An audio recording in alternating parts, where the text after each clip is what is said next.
Hi there, Mark here again. Got my son Alfie on the camera. Hello. Welcome to this video of the unboxing of my latest edition, which is the Tamiya Terra Scorcher 2020 Re-Re. I've got this one from Tamiya Tunnel Models. It's only just been released.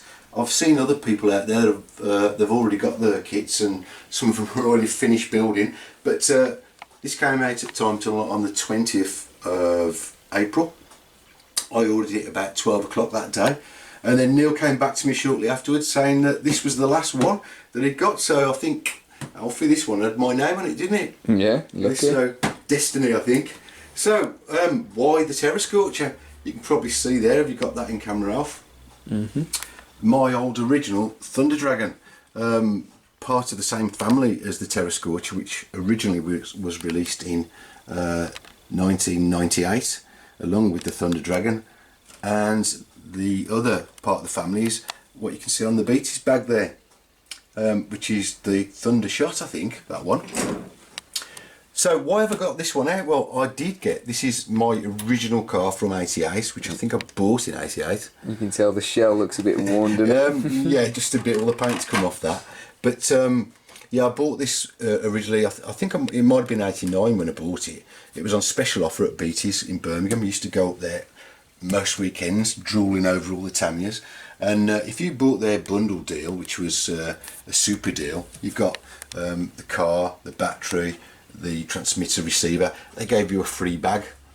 Now this bag seems to have got a bit famous, doesn't it, Alf? I think other people have mentioned it. Keeps popping up in the background in my run videos. I kind of try and put it out the way, but it keeps seeming to pop into view again. I don't know how it does it.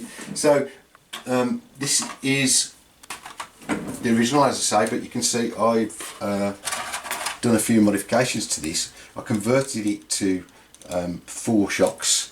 The original is just the one across the front, and that pesky A5 part that kept snapping off, I had to create my own in aluminium. Not pretty, I know, but that's held up for a few years.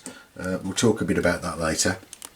But it's a great handling car, a bit brittle, but great fun. So this kind of is keeping in the tradition of the family, and I'm going to go with the I've gone with the new Terra Scorcher.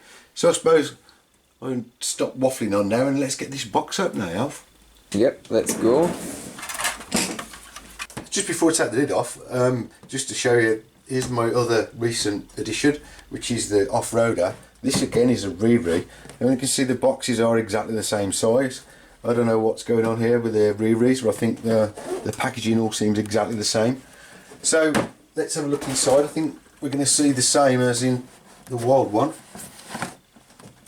if I'm right. Yeah, the divider. Tamiya Tunnel's help sheet.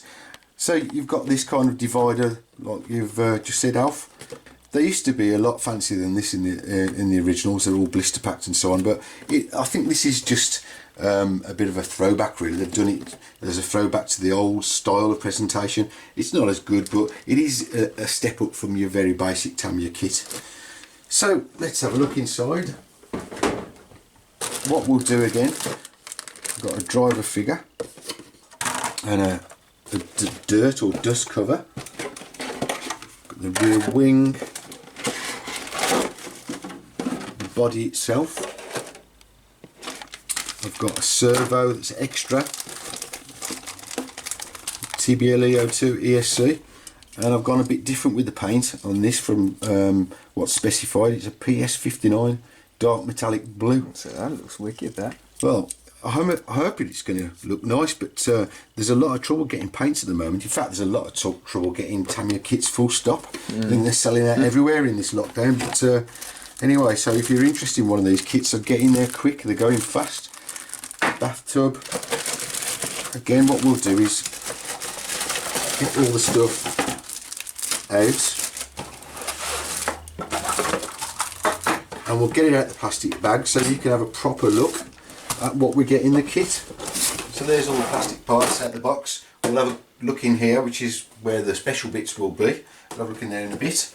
So first off, we've got some white wheels. These were black on the Thunder Dragon. We've got some I've got to say this now, guys. Very grippy tyres. After the last one we did.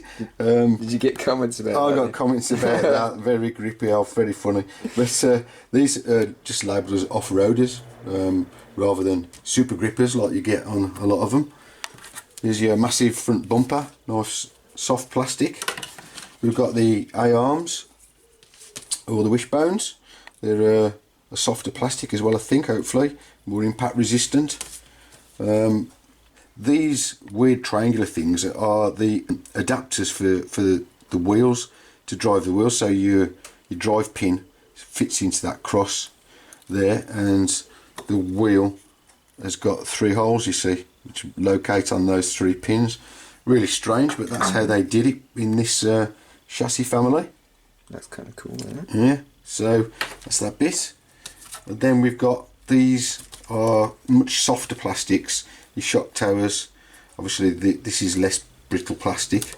We've got the battery holder, looks like we've got the servo holder, and this is the old-fashioned mount, I think, for the mechanical speed controller, so I won't be using that. Then we've got gearbox parts, front and rear.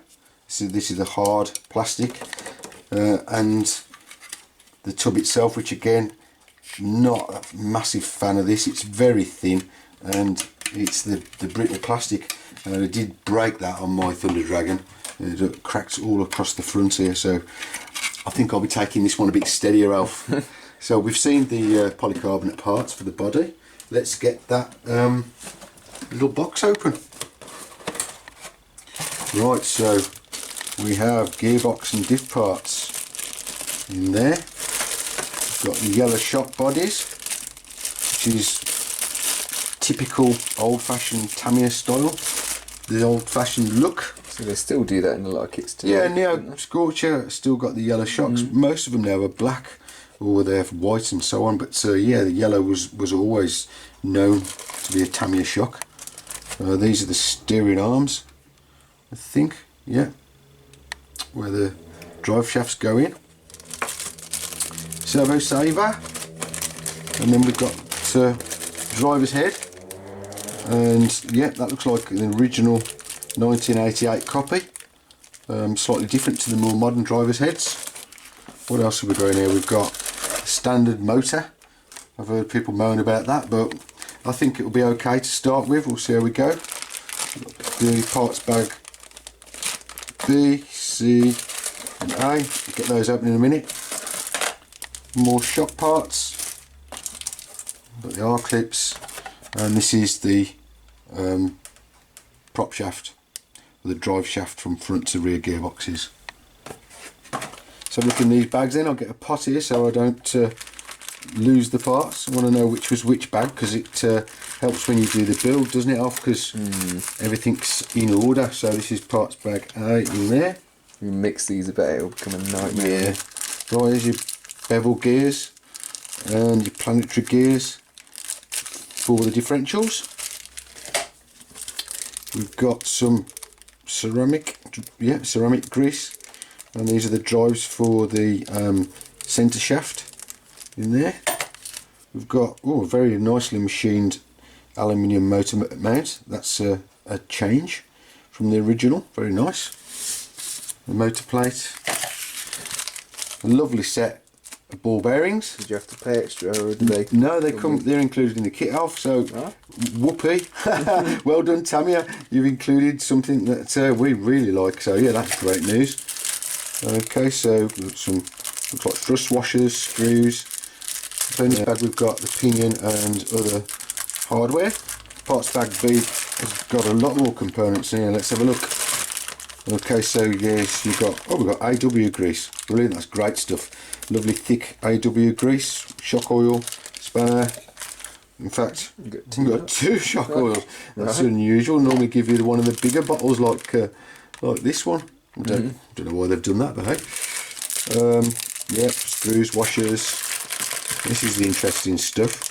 So these look like the adjustable turnbuckles for the top suspension. Shock shafts, I think those are. We've got those horrible split pins that make the plastic parts split apart when you put those in. I don't like those.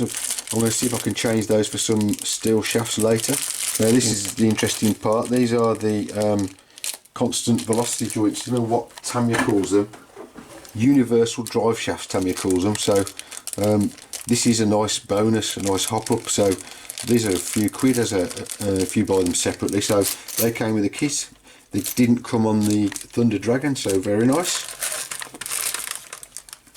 More ball bearings, shock parts, the shock rubber seals. We've got the metal output drives in there and lots of brass parts and quite a few ball joints. So yeah, nicely machined parts. And again, this is another bonus. This kit comes with anti-roll bars front and rear, so you can see what these metal wire parts are to stop the car from rolling in the corners. So that's a really nice hop up included in the kit, so great stuff there. And finally, parts bag C. I have no idea what these are for, Alf. Zip ties. They're ones that you can. It looks like the ones that you can undo as well. I don't know what they're for. We'll find out when we build it. Oh, they won't even fit into my pot. Maybe bundled together some wires. You know. In fact, I don't need them in the pot. Let's have a look. So we got, looks like double-sided tape. Yeah, double-sided tape. Yeah, this is Velcro. Again, don't know what that's for. Wasn't on the Thunder Dragon. These are ball ends. Looks like it might be for the steering. On that, some zip ties. Machine screws. Self-tapping screws, more turnbuckle arms. And more nuts and bolts. So finally we've got the sticker pack. Again, this is pretty much like the original. I think some of the sponsors' decals have changed. The TVA, I think that that's definitely changed. And the Terra Scorcher logo is slightly different font. But apart from that, I think it's exactly the same, with Arnold Applewhite as the driver in this one. And we've got the all-important wibbly wobbly aerial. A quick look in the manual. Again, this would have been 2 colours or 3 colours, I think, in the original 88, but black and white now. But still, again, beautifully laid out. I always find them really easy to follow. You just got to be really careful that you get everything lined up as it shows in the diagram, and it's normally quite an easy build. But we should be whizzing through this one soon. Yeah, there's the anti-roll bars and those horrible pins through that split your plastic where they screw in. Again, see if I can get rid of those.